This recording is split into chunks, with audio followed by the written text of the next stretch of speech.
Resolution Series of 2023, a resolution conferring the title of Visiting or Honorary Professor 2.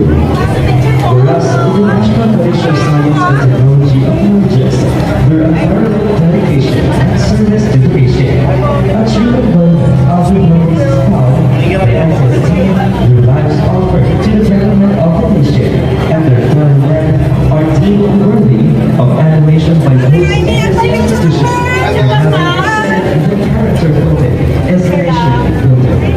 Now, therefore, as it is hereby resolved to the great title of Visiting or Honorary Professor 2. Unanimously approved this first day of September 2023 at the level of the Philippine International Convention Center in Manila, signed 24 days.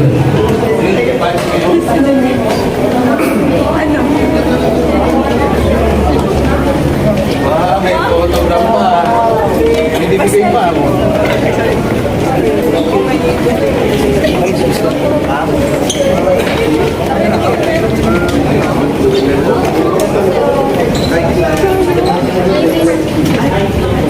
Ay, magpapicture ka. Denzel.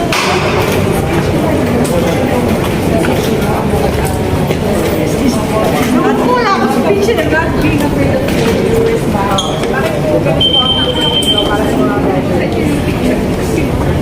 Kasi madaling mawalan ng loob, napakahirap ng buhay, alam natin.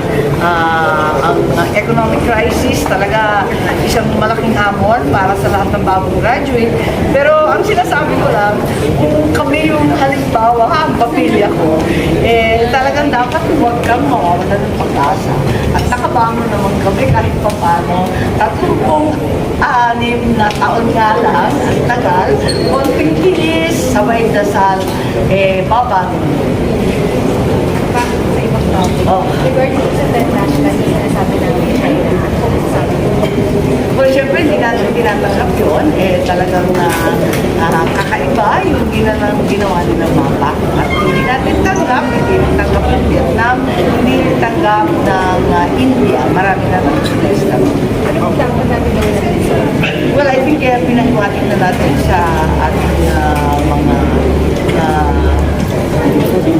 colleagues na Chinese representative at ipalaw natin sa kanila na talagang hindi tayo sumayin. Ano diplomatic for that? Unfortunately, kahit mainit na ulo natin at tunod-tunod tayo sa pag-aapi sa ating mga isda, sa ating Coast Guard, talaga ang daming first line of defense talaga ay diplomacy. These pa rin, wala tayong magawa. Anumang pangungusap at pangungulit at pagdadialogue, mas mainam pa rin kesa sa gera. Bang comment ko lang kasi dito sa Quiapan, I think pinahuli na yan. Oo, tuwa ako dun sa DOJ na tinanggal.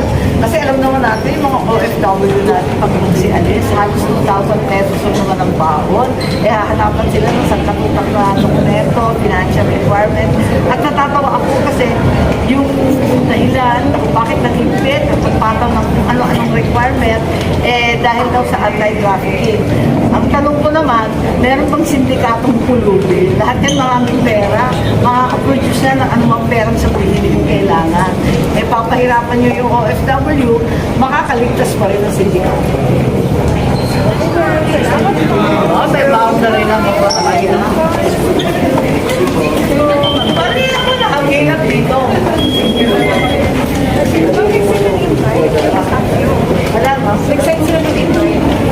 Yes. Salamat din pa. Bakit hindi ko mag-trabaho? Dito day of ang Friday, walang water.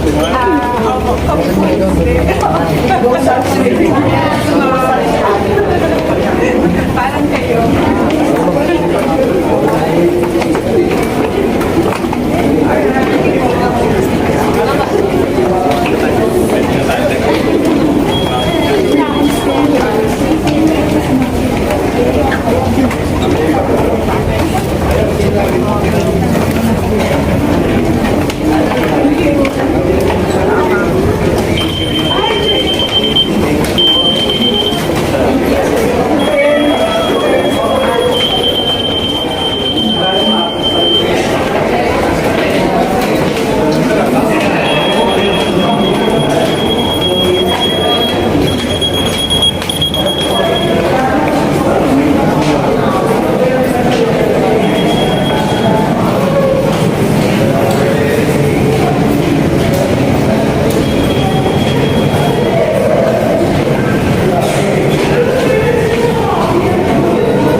Pag pinatawag niyo ako, ilit na. Oo nga, kami yung mabagal. Dapat pala, ikaw na lang yung last na tinawagan. Dapat yung first pala.